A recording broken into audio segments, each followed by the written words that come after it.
I can say to my new Samsung Galaxy S25 Ultra, hey, find a keto-friendly restaurant nearby and text it to Beth and Steve. And it does, without me lifting a finger. So I can get in more squats anywhere I can. 1, 2, 3. Will that be cash or credit? Credit. 4. Galaxy S25 Ultra, the AI companion that does the heavy lifting so you can do you. Get yours at Samsung.com. Compatible with select apps. Requires Google Gemini account. Results may vary based on input. Check responses for accuracy.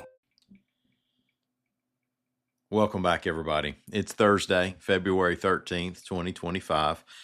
Born on this date in 1922, Army Lieutenant General Hal Moore. He was born in Kentucky, but lived out his retirement in Auburn.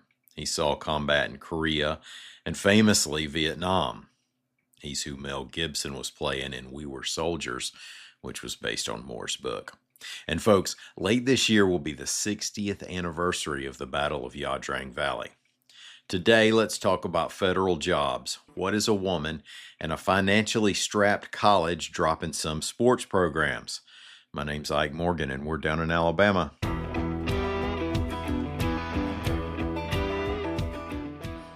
An executive order from the White House on Tuesday set some criteria for cutting federal positions, and it appears that if they're strictly followed, they could impact a large number of people in the Huntsville area, reports AL.com's John R. Roby.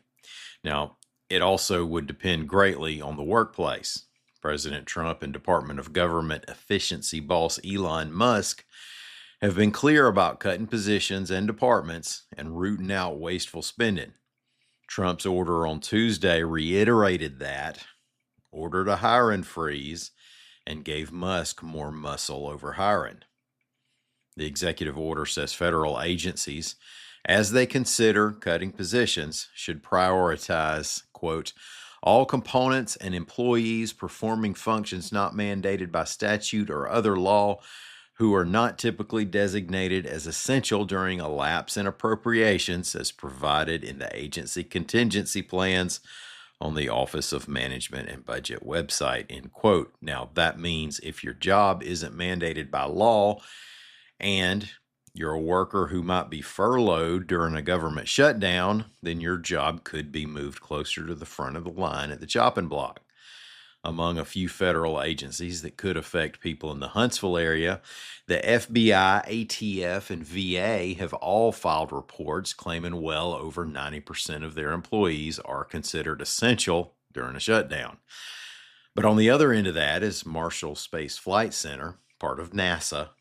It employs around 7,000 people. NASA submitted a continuity plan to OMB in 2023 that said more than 92% of its employees were considered non-essential during the shutdown. Now, how strictly essential during a lapse in appropriation will be applied to actual real-world job cuts would be speculation at this point. You can consider these facts. Marshall Space Flight Center manages key parts of the Artemis moon program. It has an annual budget of $5 billion. Musk runs SpaceX and, if nothing else, is very pro-space, but he has been critical of NASA's priorities in the past. Now, how much any of that helps or hurts remains to be seen. The What is a Woman bill is on its way to the governor, who's indicated she'll sign it. AL.com's Mike Cason reports that the Alabama House of Representatives passed the bill on Wednesday by a 77-12 vote, with only Democrats voting against. The bill already passed the Senate 26-5. It was introduced there by State Senator April Weaver, a Briarfield Republican, and it defines women and men based on whether their reproductive systems produce ova or sperm, respectively. Unless you've been napping since the Guy Hunt administration, you know this issue has been a broiling point of contention nationally. Here in the state, it's far from a 50-50 debate, but transgender people and others have voiced concerns that the bill could lead to harassment and marginalization. And last week, a couple hundred protesters of the bill demonstrated in Montgomery. Some Democrats also cried foul on Wednesday over the process. the GOP took the uncommon step of limiting debate on the bill to 10 minutes. Joe Lavorne, an Auburn Republican, chairs the House Rules Committee that puts together the daily agenda. He said the abbreviated debate was due to a busy slate of committee meetings on Wednesday. Talladega College is shutting down several non-revenue sports programs, reports AL.com's Walisha Morris. And the interim president of the university said it was a bad idea to add some sports in the first place. An overextended athletics department isn't the only challenge the HBCU faces, however. Enrollment has decreased by nearly a quarter over the past few years, and in fall 2023 was down to 839 students. The college also faced a court settlement over payment that was owed for computer and surveillance equipment from 2018.